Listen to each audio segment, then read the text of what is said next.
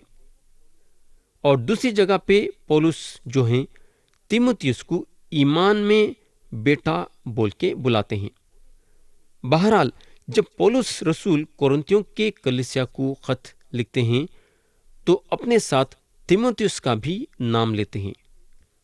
یہ ایک اچھی بات ہے کہ ہم ہر ایک مسیح بھائی یا بہن کو اپنے نیچے نہیں رکھنا چاہیے، بلکہ اپنے برابر رکھنا چاہیے۔ یہ ہوگا اس کے بعد پولس بولتے ہیں خدا کی اس کلیسیا کے نام۔ تو یہ ہے خدا کی کلیسیا جس کے بارے میں ہم بات کر رہے ہیں۔ آپ شاید کئی لوگوں کو یہ بولتے سنے ہوں گے کہ میری کلیسیا، اور بعضی وقت یہ لوگ ایسا سمجھنے کو لگتے ہیں کہ واقعی میں ان کی کلیسیا ہے۔ ان لوگ یہ بھول جاتے ہیں کہ یہ خدا کی کلیسیا ہے۔ ان لوگ یہ بھول جاتے ہیں کہ یہ کلیسیا خداوند یسوع مسیح کی کلیسیا ہے، جن کو انہوں اپنے پاک خون سے خریدے ہیں۔ آگے پولس بولتے ہیں جو کرنتس میں ہیں، اور تمام اقیا کے سب مقدسوں کے نام۔ پیارے بھائی اور بہن، پولس اپنے خط کو صرف کرنت کے حد تک نہیں رکھے۔ پولس اپنے خط کو اقیا تک بڑھاتے ہیں، کیونکہ جہاں جہاں بھی خوشخبری پہنچی ہے وہ دنوں میں تو یہ لوگ گواہ تھے۔ یہ لوگ باہر نکلے اور خوشخبری کو دوسروں کے پاس بھی لے کے گئے۔ یہ ہوگا اب ہم آیت 2 پڑھیں گے۔ پولس رسول بولتے ہیں ہمارے باپ خدا اور خداوند یسوع مسیح کی طرف سے تمہیں فضل اور اطمینان حاصل ہوتا رہے۔ پیارے بھائی اور بہن، کئی مرتبہ پولس یہ لفظوں کا اپنے خطوں میں استعمال کرے ہیں، یعنی کہ فضل اور اطمینان۔ فضل اور اطمینان یہ 2 بڑے نعمتیں ہیں جو خدا کی طرف سے ایمان رکھنے والوں کو ملتے ہیں۔ آیت 3 میں پولس بولتے ہیں ہمارے خداوند یسوع مسیح کے خدا اور باپ کی حمد ہو، جو رحمتوں کا باپ اور ہر طرح کی تسلی کا خدا ہے۔ پیارے دوست، بعضی وقت یہ بات پیدا ہوتی ہے کہ ہم واقعی میں خدا کی حمد و ثنا کتنا کرتے ہیں۔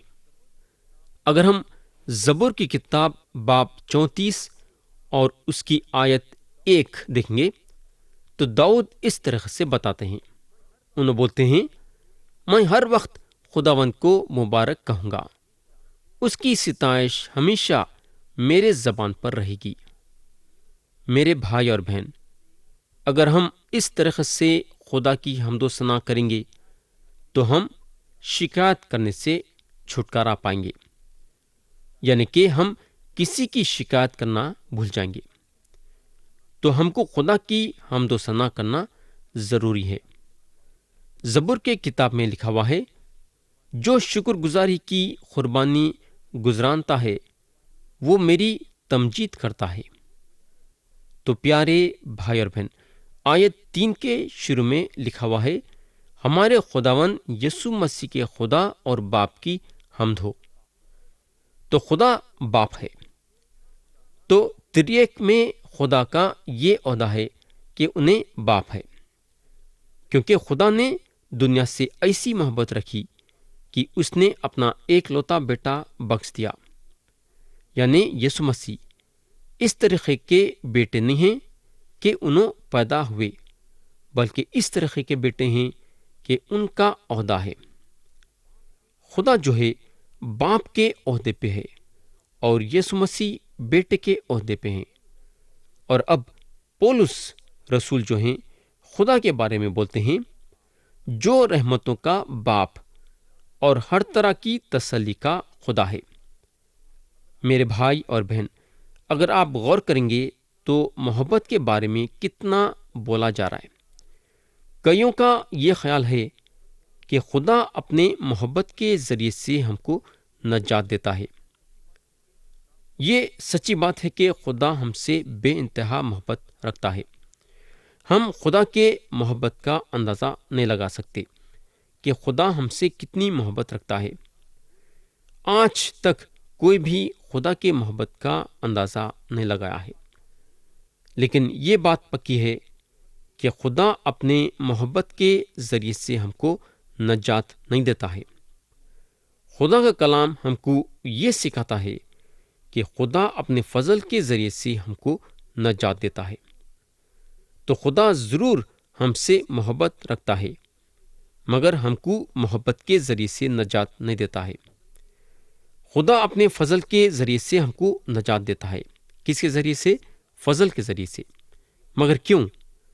کیونکہ خدا رحمتوں کا باپ ہے۔ رحمت کا مطلب ہے کہ خدا ہم سے اتنی محبت رکھا کہ ہم کو نجات دینے کے لیے منجی کا انتظام کرا، جو یسوع مسیح ہیں۔ یہ ایک ہی راستہ خدا نکالا جس کے ذریعے سے گناہوں کی معافی اور ہمیشہ کی زندگی حاصل ہوتی ہے۔ تو پیارے بھائی اور بہن، آج ہمارے پاس جو کچھ بھی ہے تو خدا کے رحمتوں کے ذریعے سے ہے۔ تو کیا آج آپ کو رحمت کی ضرورت ہے کیا؟ اگر آپ کو پیسوں کی ضرورت ہوتی ہے تو آپ پیسوں کو حاصل کرنے کے لیے بینک کو جاتے ہیں، ہے نا؟ تو آپ کو اگر رحمت کی ضرورت ہے تو اس کے پاس جاؤ جو رحمتوں کا باپ ہے، یعنی کہ خدا۔ اگر آپ کو کسی قسم کی بھی مدد کی ضرورت ہے تو خدا کے پاس جاؤ۔ خدا آپ کا انتظار دیکھ رہا ہے آپ کی مدد کرنے کے لیے۔ تو آج آپ کے پاس جو کچھ ہے وہ خدا کے رحمت کے ذریعے سے ہے۔ یہ شک کی بات نہیں کہ خدا اپنے رحمت کا ہاتھ ہماری طرف بڑھاتا ہے اور ہمارے ضرورتوں کو پوری کرتا ہے۔ پیارے بھائی اور بہن، اور ایک بات یہاں جو غور کرنے کی ہے بولے تو وہ ہے کہ خدا صرف رحمتوں کا باپ ہی نہیں ہے، بلکہ رحمتوں کا باپ رہنے کے ساتھ ساتھ ہر طرح کی تسلی کا باپ ہے۔ آپ اپنے دکھوں کے وقتوں میں یا پریشانی کے وقتوں میں یا تکلیفوں کے وقتوں میں آپ خدا کے تسلی کو دیکھ سکتے ہیں۔ ایک صاحب جو ہیں مصیبتوں کے بارے میں یہ بتائیں ہیں کہ مصیبتیں جو ہیں ایسڈ ٹیسٹ ہیں، لیکن خدا اس وقت آپ کے ساتھ موجود ہے آپ کو تسلی دینے کے لیے۔ خدا آپ کو ہاسپٹل میں تسلی دے گا، خدا آپ کو موتا کے گھر میں تسلی دے گا جب آپ کا چاہنے والا آپ کو چھوڑ کے یہ دنیا سے چلے جاتا ہے۔ خدا وہاں موجود ہے آپ کو تسلی دینے کے لیے۔ بولنے کا مطلب یہ ہے کہ خدا کسی بھی وقت اور کہیں بھی آپ کو تسلی دینے کی طاقت رکھتا ہے، کیونکہ انہیں ہر طرح کے تسلی کا خدا ہے۔ یسوع مسیح کا یوحنا کی انجیل میں ایک بہت بڑا وعدہ ہے۔ انہوں جو ہیں باب 14 اور اس کی آیت 16 اور 17 میں بولتے ہیں، اور میں باپ سے درخواست کروں گا تو وہ تمہیں دوسرا مددگار بخشے گا کہ ابد تک تمہارے ساتھ رہے، یعنی سچائی کی روح، جسے دنیا حاصل نہیں کر سکتی، کیونکہ نہ اسے دیکھتی اور نہ جانتی ہے۔ تم اسے جانتے ہو کیونکہ وہ تمہارے ساتھ رہتی ہے اور تمہارے اندر ہوگی۔ تو یہ مددگار خدا کی پاک روح ہے جو ایمان رکھنے والوں کے دل میں ہمیشہ رہتی ہے، ایمان رکھنے والوں کو قدم قدم پہ تسلی دینے کے لیے۔ روح کا یہ کام ہے کہ جب ایمان رکھنے والا گر جاتا ہے یا پریشانی میں آ جاتا ہے یا تکلیفوں میں آ جاتا ہے تو روح جو ہے اس کے دل میں کام کرتی ہے اور خدا کی تسلی اس کے دل میں پیدا کرتی ہے۔ تو پیارے بھائی اور بہن، خدا کی روح ہمیشہ ہمارے ساتھ ہے، ہماری مدد کرنے کے لیے، ہم کو روحانی طور سے طاقت دینے کے لیے، ہماری شفاعت کرنے کے لیے۔ تو خدا روح القدس کو ہمارے دل میں بھیجا ہے ہماری ہر لحاظ سے مدد کرنے کے لیے۔ خدا کی روح ہمیشہ ہمارے ساتھ ہے ہم کو تسلی دینے کے لیے۔ داؤد بادشاہ اپنے زبور میں لکھتے ہیں، سن لے اے خداون اور مجھ پر رحم کر، اے خداون تو میرا مددگار ہو۔ تو جس جان کو تسلی کی ضرورت ہے میرے بھائی، وہ جان کی یہ ایک بہت بڑی پکار ہے۔ تو خدا جو ہے ہر طرح کے تسلی کا خدا ہے۔ آیت 4 پڑھیں گے، وہ ہماری سب مصیبتوں میں ہم کو تسلی دیتا ہے تاکہ ہم اس تسلی کے سبب جو خدا ہمیں بخشتا ہے ان کو بھی تسلی دے سکیں جو کسی طرح کی مصیبت میں ہیں۔ پیارے بھائی اور بہن، یہ ایک زبردست بات ہے کہ ہمارے پاس وہ خدا ہے جو ہم کو تسلی دیتا۔ اس کی تسلی ہمارے ایک یا دو تکلیفوں کے لیے نہیں ہے بلکہ سارے تکلیفوں کے لیے ہے۔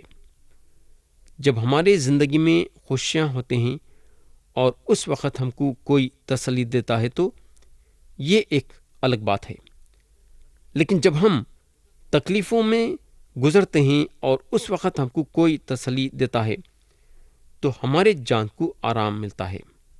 تو ہم کو تسلی کی ضرورت اس وقت ہے جب ہم مصیبتوں سے گزرتے ہیں۔ ہم دیکھیں گے کہ پولس رسول اس قسم کے تسلی کا تجربہ کرے جب انہوں مصیبتوں میں تھے۔ ہمارے زندگی کے ہر ایک حصے میں ہم کو خدا کی موجودگی کی ضرورت ہے، خاص طور سے جب ہمیں اکیلا پن محسوس ہوتا ہے یا پھر تکلیفوں میں رہتے ہیں۔ آیت 5 اور 6 پڑھیں گے، کیونکہ جس طرح مسیح کے دکھ ہم کو زیادہ پہنچتے ہیں اسی طرح ہماری تسلی بھی مسیح کے وسیلے سے زیادہ ہوتی ہے۔ اگر ہم مصیبت اٹھاتے ہیں تو تمہاری تسلی اور نجات کے واسطے، اور اگر تسلی پاتے ہیں تو تمہاری تسلی کے واسطے، جس کی تاثیر سے تم صبر کے ساتھ ان دکھوں کی برداشت کر لیتے ہو جو ہم بھی سہتے ہیں۔ تو ہم دیکھیں گے کہ پولس رسول مصیبتوں کے بارے میں بہت باتیں کریں گے، وہ مصیبتوں کے بارے میں جو مصیبتوں سے انہوں گزرے تھے، اور وہ مصیبتوں کے بارے میں جو مصیبتوں کا سامنا اس وقت انہوں کر رہے ہیں، اور پھر یہ سارے باتوں کے بیچ میں انہوں کیسا خدا کی طرف سے تسلی پائے۔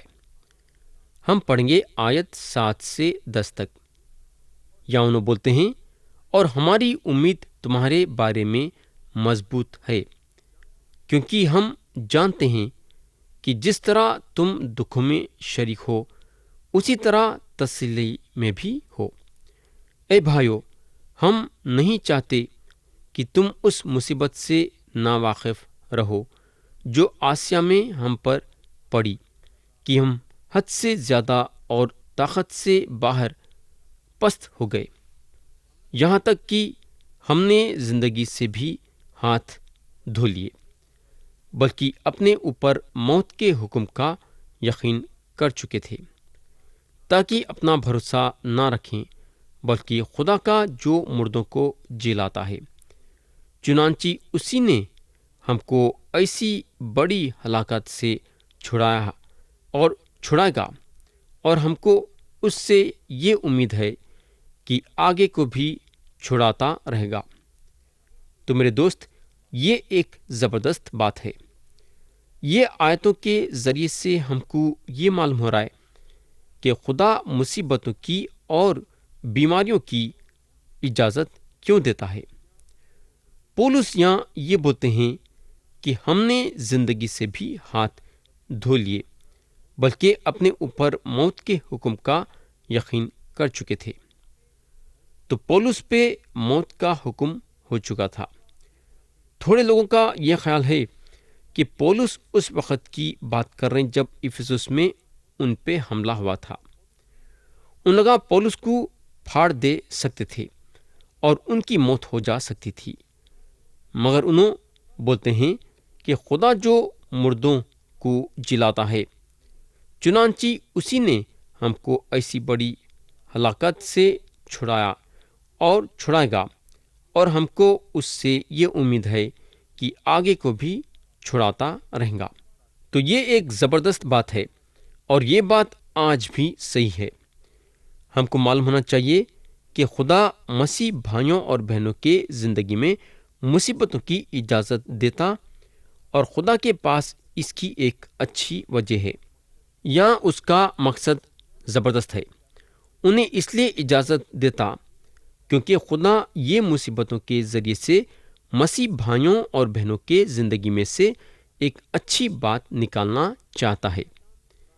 ایسا کام خدا اس لیے کرتا تاکہ جو مصیبتوں سے گزرے ہیں وہ دوسروں کو تسلی دے۔ ویسا آپ کے پاس اور میرے پاس جو بھی چیز ہے، ہمارے پاس اس لیے ہے کیونکہ خدا کی رحمت ہم پہ ہے، اور ہمارے پاس اس لیے ہے تاکہ دوسروں کو فائدہ پہنچے، ویسا تاکہ دوسرے فائدہ اٹھائے۔ ویسا جو کچھ آپ کے پاس رہیں گا، خدا آپ کو اس لیے دیا ہے کہ تاکہ آپ دوسروں کے ساتھ بانٹیں۔ ایک رحمت کے طور پہ آپ کو ساری چیزاں دیا۔ اگر آپ کے پاس صحت ہے یا دولت ہے یا جو کچھ ہے، خدا چاہتا ہے کہ آپ اس کے دیے ہوئے نعمتوں کا دوسروں کے ساتھ استعمال کریں۔ اب ہم آیت 11 پڑھیں گے۔ اگر تم بھی مل کر دعا سے ہماری مدد کرو گے تاکہ جو نعمت ہم کو بہت لوگوں کے وسیلے سے ملی، اس کا شکر بھی بہت سے لوگ ہماری طرف سے کریں۔